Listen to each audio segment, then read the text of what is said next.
my wrist slid off the table. That's not good. Here we've got the AM-9, and over the course of the last couple of months, as I played around with this thing, it's made an appearance in a couple of videos. However, today's video is all about this little carbine, so let's go. What's up, crew? It's Chris from CloverTac. Welcome back to the channel. And we've got here the good old made in the USA, made in Kentucky, Anderson AM-9 PCC, obviously chambered for 9mm, and yes, it does take the Glock magazines. Now this version has the 16-inch barrel with a beautiful 15-inch M-LOK style handguard. And at the end of that 16-inch barrel is, I believe, what they call the Night Stalker muzzle brake. But if that's not your cup of tea, it is threaded 1/2x36, which is pretty standard for 9mm. Now, as far as the manual of arms, the controls on this rifle, I really do like the bolt release and the mag release. Both feel really good and are just a little bit different from that traditional design you would see on an AR platform.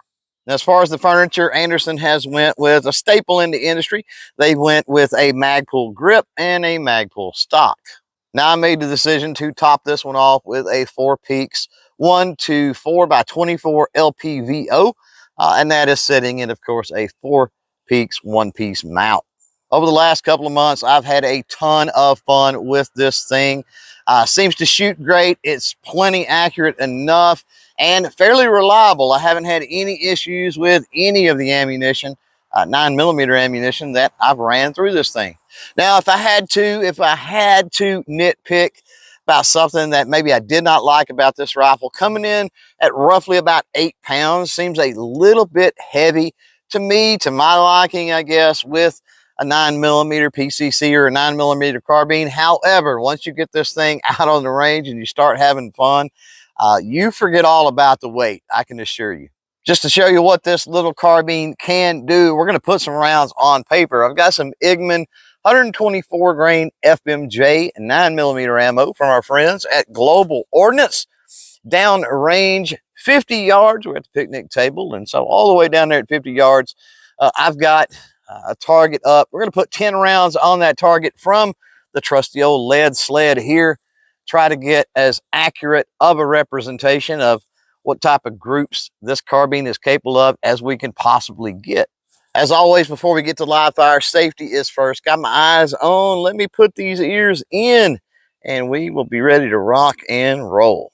Here we go. Let's send a few down range, shall we? Get things lined up here. I'm going to go, since we're about 50 yards, I'm going to go 2 power just to give me a little more magnification. If I can get in the center there. Remember, we're shooting for groups here, not necessarily main point of impact, but we're going to try to get as close to center as we can. Here we go.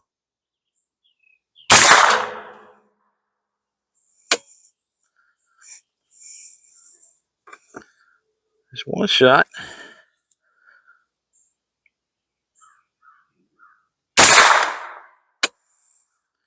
Pretty close to center.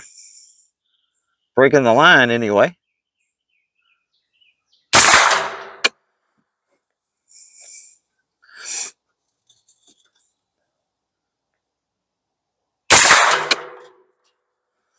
Man, those last 3 rounds right on top of each other.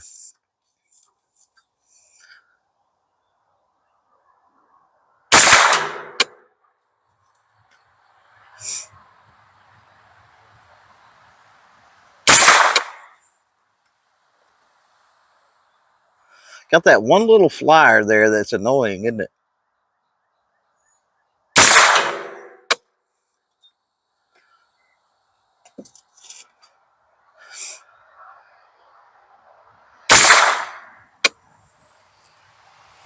Still got more to go. Wow. They're all in the same hole pretty much at this point, except for that one that's a little high right. And I'm wondering if that's just cold bore. Could have been.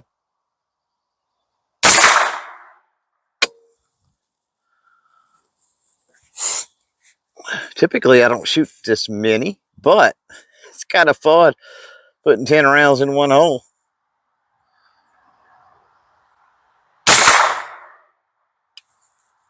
My wrist lit off the table. That's not good.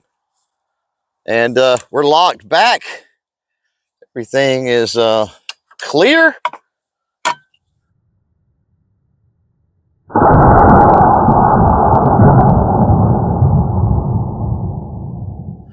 Yeah, except for that very first shot, huh? Very first shot, high right. Everything else pretty much right on top of each other. So that makes me wonder if we're not cold bore, or maybe I just screwed something up. Whether you're looking for a little 9mm carbine option for home defense or competition, or maybe just fun out on the range, I really don't think you can go wrong with this little AM-9 from Anderson. And if you want to check out more videos where I'm playing around with the Anderson AM-9, I got those up right here. As for this one, we're done. So thanks for hanging out. Thanks for watching. And until next time, don't forget to chain fire freedom.